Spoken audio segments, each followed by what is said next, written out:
Salut Paul. Salut. Donc c'est toi qui as choisi ce lieu. Tu viens d'ici. Ouais, exactement. On est précisément à Saint-Gilles, qui est juste à côté de Rennes. Mhm. Et c'est toi qui as choisi le lieu qui est une espèce de bibliothèque publique. C'est ça. C'est ça. Ouais. C'est pas vraiment une bibliothèque publique, parce qu'en fait, le but de ce lieu, c'est juste d'être un abri à côté d'un étang. En fait, j'ai décidé de vous faire venir ici, parce que c'est une manière de vous faire venir aussi chez moi, puisque j'habite à Saint-Gilles. Et puis, c'est comme ça un abri où un jour, des gens ont commencé à poser des livres, et puis petit à petit, c'est devenu une bibliothèque comme ça, gratuite et libre, où tout le monde peut se servir. C'est une manière un peu de répandre la culture gratuitement, et je trouvais la mentalité sympa, et je trouve que c'est un bon lieu comme ça pour discuter. C'est clair, c'est ça. Ça l'étang, c'est sympathique. Et donc Ouais.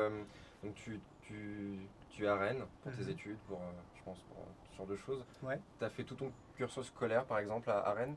Ouais, j'ai été au collège et au lycée à Rennes ou à côté de Rennes. Et puis j'ai continué ensuite un peu à la fac à Rennes, en mettant au bout d'un moment un pied sur Paris, mais je reste rennais et je continue aussi à travailler ici. Ok.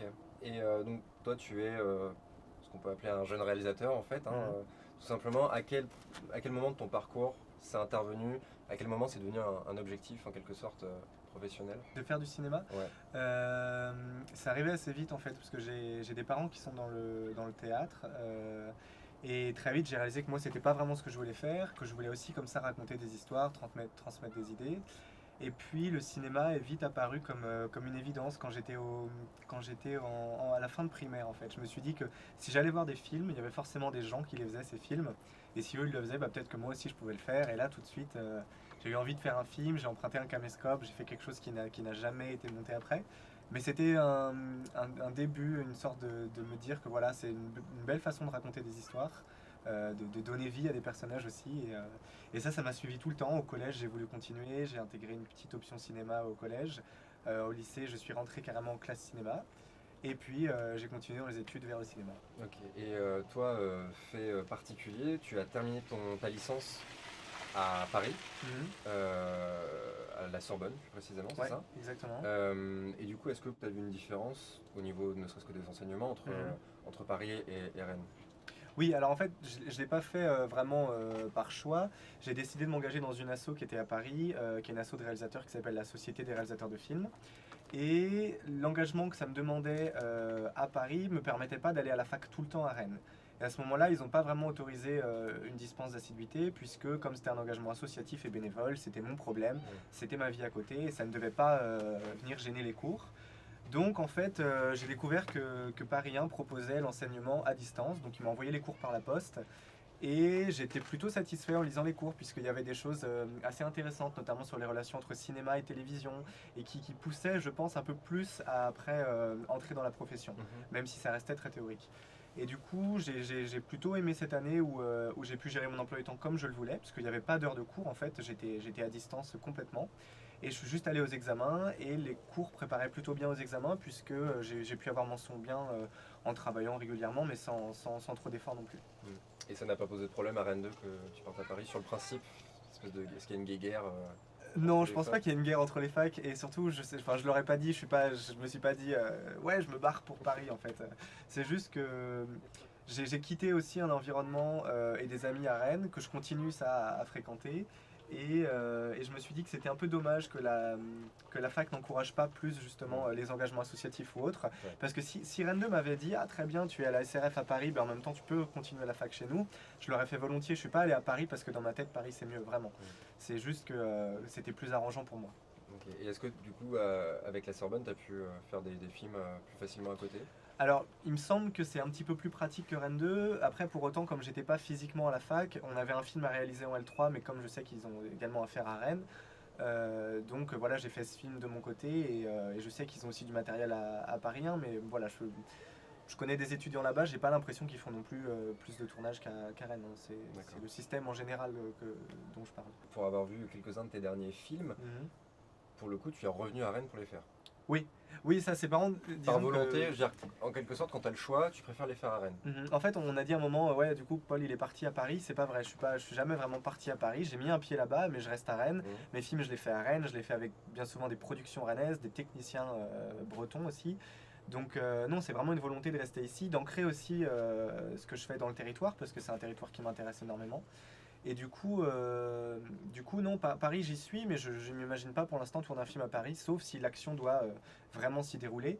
Mais j'en ai même un peu marre de voir tout le temps au cinéma toujours les mêmes décors et toujours les mêmes rues de Paris. Je suis très content d'aller montrer des paysages bretons, une cabane dans la nature rennaise ou ce genre de choses. Ok, et ouais, la région, c'est tu mets un point d'honneur à le faire en région, la région Ouais. bretonne. Mais est-ce qu'il y a parce que par exemple, pour certaines productions, même dans le circuit classique, on va Mhm. dire, les régions peuvent aider Mhm. à la production, au budget, aux subventions, ce genre de choses. Est-ce que la région Bretagne soutient? Oui, complètement. La région Bretagne, en plus, elle mène une politique vraiment volontariste par rapport au cinéma, c'est-à-dire qu'elle elle suit pas que des obligations, vraiment, elle prend les devants aussi pour financer le cinéma. Ouais. Et ça, je l'ai découvert vraiment que petit à petit en rentrant dans le métier et aussi par la fac à Rennes, hein, donc ça m'a quand même appris quelques trucs. C'est on n'a pas besoin d'être à Paris pour percer. C'est d'ailleurs ce qu'on nous dit, ah, t'es breton, c'est galère et tout. Moi, je pense au contraire que c'est un atout. On est dans une région qui soutient énormément le cinéma, il y a des aides au cinéma par la région, mais il y a aussi beaucoup de techniciens qui sont installés en Bretagne. Il y a un large tissu de festivals, on en connaît plein à Rennes comme ailleurs, C'est donc vrai. on peut montrer nos films aussi en Bretagne. Et puis voilà, il y a des productions bretonnes, il y a des sociétés de post-production, même des fois on prend l'exemple de AGM par exemple, qui était à Paris, ils ont fait le choix de venir à Rennes, et je pense qu'ils s'en sortent plutôt bien comme ça. Donc non, Même mieux peut-être finalement. ouais, J'ai plus peut-être l'impression mieux que c'est aussi, ouais, ouais, ouais. On a un territoire qui est vraiment favorable, je pense, au cinéma. On a aussi une asso qui s'appelle Film en Bretagne, qui est une asso qui réunit les professionnels, qui les forme aussi. Mhm. Et ça, il y a beaucoup de régions qui jalousent un peu cette asso, parce que il y a des gens qui parfois s'aiment pas, mais qui arrivent à travailler ensemble comme ça pour le bien du cinéma. Donc non, je pense que Il y a beaucoup de trucs de choses mises en place, quoi. complètement. Pour aider. J'envisage pas en tout cas de faire pour l'instant du cinéma ailleurs, sauf si le film l'exige. Mais je suis très bien en Bretagne et je suis très bien à travailler avec des Bretons. Aussi parce qu'on a moins le sentiment de concurrence. Du coup, maintenant, j'ai l'impression, en quelque sorte, qu'il y a une opposition qui s'est créée Mhm. entre donc les gens, pour faire très simple, plus âgés, qui sont dans le milieu depuis plus longtemps, qui ont qui ont participé à instaurer beaucoup de choses, des Mhm. institutions comme le CNC par exemple, Ouais. et de l'autre côté, des jeunes qui voient qu'ils peuvent faire des films facilement, entre guillemets, enfin qu'ils ont à portée de main beaucoup d'outils, beaucoup plus simplement qu'avant en tout cas, Ouais, bien sûr. et que du coup, il y a, pour employer un terme un peu fort, il y a un choc des générations en fait qui va s'opposer, et que les deux veulent rester dans leur zone de confort, et que qu'il y a une opposition en fait qui se crée. Ouais, ouais, c'est un bon constat. Disons qu'en fait, il y a comme une sorte de nouvelle vague, comme certains l'appellent, qui arrive en France en ce moment. C'est une génération de cinéastes très très jeunes, bien plus jeunes qu'on le pensait, puisqu'aujourd'hui, comme tu le disais, on peut faire des films avec n'importe quoi. On le voit, il y a des jeunes tout petits qui, avec des iPads, tout ça, arrivent déjà à monter des choses. Et donc, on a comme ça des jeunes cinéastes de parfois 16, 17, 18 ans et plus, bien sûr, qui aujourd'hui veulent faire des films, veulent aussi transmettre une vision du monde qui les entoure. Euh, et forcément, ça bouscule la génération plus ancienne, ou en tout cas les institutions. Parce que le but d'une institution, c'est de permettre des choses, mais aussi forcément, une institution, on le sent dans le nom, c'est quelque chose qui est, voilà, qui est ancré. Et quand comme ça, il y a plein de jeunes qui arrivent et qui veulent révolutionner le cinéma en quelque sorte, bah forcément, ça effraie. Et aujourd'hui, on assiste comme ça un peu voilà, à tout un tas de jeunes qu'on essaye de cantonner à YouTube. On leur dit, mais YouTube, c'est très bien, faites vos films sur YouTube. Et qui veulent faire autre chose et qui du coup essayent de trouver d'autres manières aussi d'être financés, notamment avec tous les sites de crowdfunding, parce que ils ne trouvent pas porte ouverte dans les institutions telles que le CNC ou autres. C'est très dur d'avoir un film financé quand on a 19 ans. Ça entraîne aussi une grande frilosité de la part des producteurs. Les producteurs, quand ils voient des bons scénarios de jeunes, sont parfois un petit peu effrayés. Et en même temps, ils sont parfois attirés par le côté un peu coup de com', comme un nouveau Xavier Dolan français. Ouais. Pourquoi Donc, effrayer? On peut revenir sur ça. Pourquoi effrayer? pourquoi effrayer? Parce que c'est très dur de financer le film de quelqu'un qui a 19 ans. Déjà, un premier film, c'est dur à financer. Mais alors en plus d'un très jeune, ça effraie parce qu'on ne sait pas si derrière les financements, on va les trouver. Et d'ailleurs, il y a des producteurs très courageux qui le font, et ça, je trouve ça super. Mais lorsqu'on regarde les chiffres officiels du CNC, sur l'âge moyen d'un réalisateur de court-métrage en France, c'est à peu près 38 ans. Ce qui est sidérant parce qu'on connaît tous des réalisateurs de court-métrage et en général, c'est pas des gens qui ont 38 ans. Non. Et j'espère même qu'à 38 ans, je serai passé au long, enfin on verra, hein, mais je l'espère, et que je gagnerai ma vie tranquillement puisque le court-métrage n'est pas un métier en plus où on gagne bien sa vie. Enfin, c'est pas une réelle industrie en marche en tout cas. Donc je pense qu'il faut laisser un peu la porte ouverte à ces jeunes, il faut apprendre à travailler avec eux et construire comme ça un cinéma. On parle en plus en France d'exception culturelle, de diversité. La diversité, on l'entend dans le mot, ça vient du coup de proposer plusieurs points de vue, dont le point de vue des jeunes forcément. Donc je pense que c'est plutôt un atout aujourd'hui que d'être jeune, et il faut essayer de se battre pour pas qu'on nous oblige à rester sur YouTube parce que YouTube c'est pas le futur du cinéma. En tout cas, je l'espère. En tout cas, je le vois pas comme ça. J'espère que le cinéma restera en salle et j'espère que les jeunes y auront accès et qu'on ne devra pas attendre 38 ans pour faire notre premier court produit dans les règles. Mais ça peut être une bonne zone pour débuter. Bien sûr, YouTube, je renie pas YouTube, c'est un outil fantastique sur lequel moi aussi j'ai commencé. Ouais. Ils y sont plus aujourd'hui, mais j'ai commencé sur YouTube et il y a un truc génial, c'est que quand tu as 16 ans que tu fais un film sur YouTube, le lendemain il est posté, aussitôt tu as des retours directs, ça va beaucoup plus vite que quand tu fais un film dans le circuit classique. Donc pour ça, c'est aussi pour ça que les jeunes générations de cinéastes sont aussi en bas âge parce que elles ont appris très vite à avoir des retours sur leurs films, à progresser dans leur travail. En plus, la qualité technique aujourd'hui, ça s'obtient très très vite. Donc c'est plus ça qu'on va aller rechercher dans un film, c'est plutôt la vision d'auteur. Et moi, je ne pense pas que vision d'auteur et maturité, ça veut dire 35 ans. Je pense qu'on peut l'avoir avant. Je pense qu'en tant que jeune, dans une société telle qu'elle est actuellement, on a aussi un regard sur tout ça, un regard qu'on a envie de partager. Et on a souvent tendance à demander aux adultes, ah ouais, la génération actuelle, vous la trouvez comment perdue, engagée, tout ça. Moi, je pense qu'il faut se tourner vers les jeunes et que c'est eux qui en parlent le mieux et qu'on a beaucoup de choses à dire sur notre société et qu'il faut nous faire confiance pour ça, pour faire des films. Je pense aussi, ouais. Mais sur le côté jeune, j'ai un petit bémol, on va dire, parce que j'ai l'impression que c'est aussi une question d'âge, mais c'est aussi une question, on va dire, de milieu, parce qu'il y a un an ou deux, j'ai plus la date exacte, mais on a parlé de Travelling, un festival qui est à Rennes, Ouais, tout à fait. qui fait des projections en marge de films, on va dire, parce qu'ils se concentrent tous les ans sur une ville du monde. Et là, ils font aussi des projections autres. Et donc, bref, là où je veux en venir, c'est que j'ai vu par hasard, lors de Travelling, un film qui s'appelle Brooklyn, de Pascal Teyssot. Et donc, le film est déjà vraiment très bon.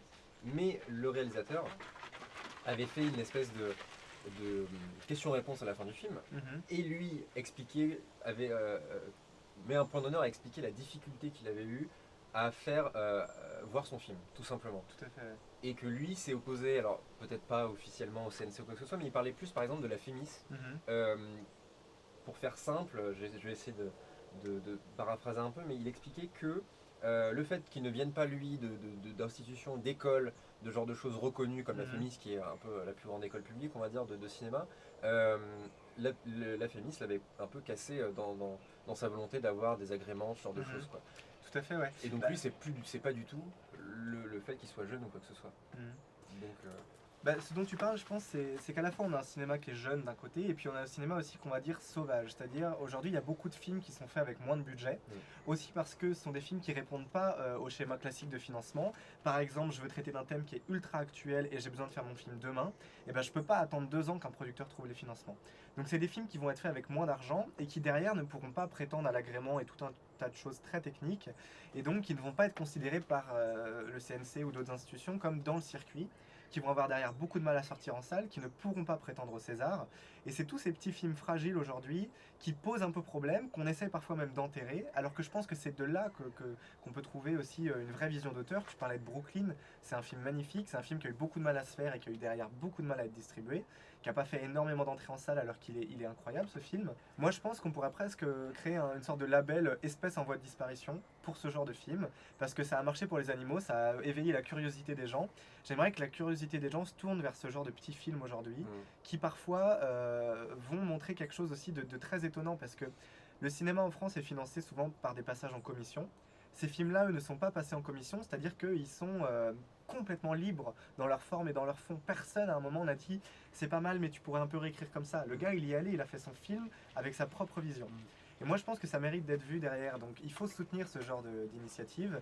Et oui, c'est une nouvelle forme de cinéma qui a beaucoup de mal à se faire parce qu'on essaye comme ça de l'écarter. Les films sauvages faits sans budget, on dit voilà, du coup l'équipe n'est pas rémunérée comme il faut, tout ça, donc ça peut pas être des films qu'on va considérer derrière comme des vrais films. Des fois c'est justifié, je pense que l'équipe soit pas toute rémunérée, c'est parce qu'à ce moment-là c'était pas possible de le faire comme ça, et ça veut pas dire que le prochain long de ce réalisateur sera identique, quoi. Ouais.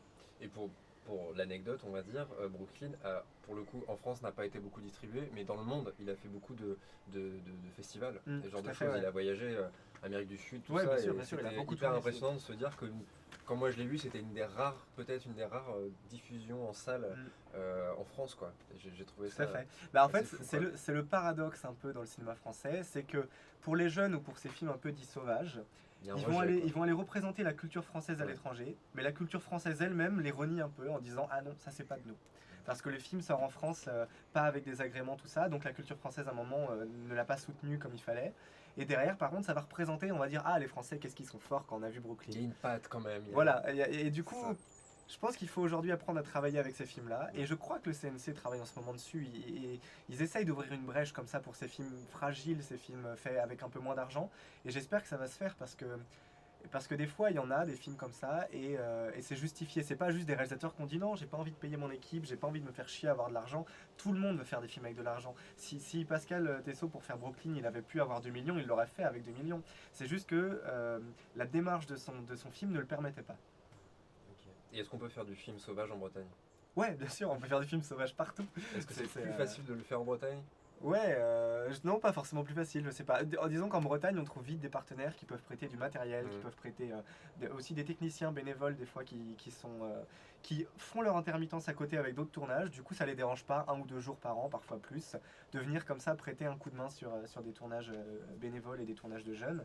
Alors, c'est vrai aussi que comme il y a énormément de tournages comme ça de films sauvages, en général, la qualité moyenne de ces films est assez basse parce que bien souvent, voilà, c'est pas passé par des commissions ni rien, personne les a lus, donc les gens s'autorisent un peu de tout et ça donne pas des bons films. Mais au contraire, il y a aussi parfois des vraies pépites qui sortent de tout ça. Et en Bretagne, des fois aussi. Ok. Et donc toi, en gros, pour conclure, comment tu vois ton avenir en gros? Est-ce que tu penses que, mine de rien, tu vas être obligé d'arriver à Paris ou dans des choses plus grandes ou pour Alors- l'instant, tu préfères faire ton trou à Rennes?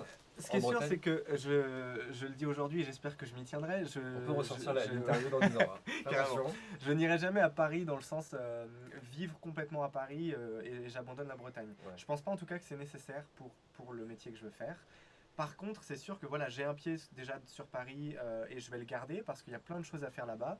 Parce que je suis aussi engagé dans une asso et j'ai le sentiment comme ça de faire quelque chose de juste, de faire quelque chose qui me plaît aussi. Et ça, je peux peut-être moins le faire à Rennes. Donc non, je serais forcément amené comme ça à voyager, mais mon avenir, je le vois aussi, pas à faire toujours des films fauchés, des films sauvages. J'espère plus tard pouvoir payer mon équipe. Pour l'instant, tous les cours que j'ai réalisés, ce sont des cours à tout petit budget, comme on en parlait tout à l'heure, c'est-à-dire voilà, des techniciens bénévoles, une équipe qui vient gratos. Là, je suis en train de préparer un premier cours financé, donc un cours dans le cadre logique, Circuit si classique. possible, circuit classique, Ouais. c'est ça, si possible avec le CNC, tout ça, on verra. Parce que ce film-là le permet. Mais si c'en était un autre et qu'il fallait le faire dans l'urgence, je m'embêterais pas à demander des financements. Merci Paul de nous avoir accordé cette interview, un petit peu de ton Merci à temps. vous, c'était un plaisir. On te souhaite en tout cas d'arriver à cet objectif-là, que ce soit à Rennes, en Bretagne ou à Paris, où que ce soit. Ça marche. Et nous, on se donne rendez-vous le mois prochain pour le 2e épisode de Zone Rêve.